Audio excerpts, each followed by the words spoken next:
Like a good neighbor, Canada has seemingly always been there for the U.S. tourism industry, but this year is different.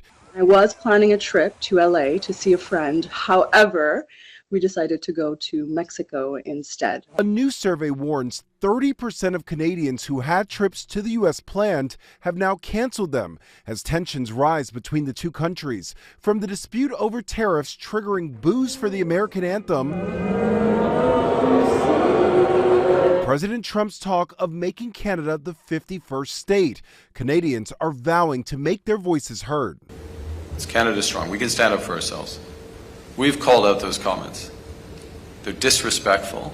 The Thousand Islands area on the U.S.-Canada border already feeling the strain. What we've noticed is a lot of our potential visitors, particularly on the Canadian side, they're quite angry. They're quite hurt by what they see as policy and rhetoric that is attacking. Dollywood and other attractions in Tennessee also bracing. One of our tour operators told us immediately she lost about 30% of her business trips that she had already booked to the U.S. Airlines affected too. Canada-based WestJet says bookings to the U.S. have fallen nearly 25%.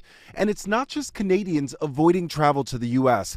Analysts say a trade war with Europe and other allies could trigger a drop of nearly 11% in travel spending this year. President Trump has said the tariffs on Canada and European allies are necessary to restore fairness to global trade and bring jobs back to the U.S.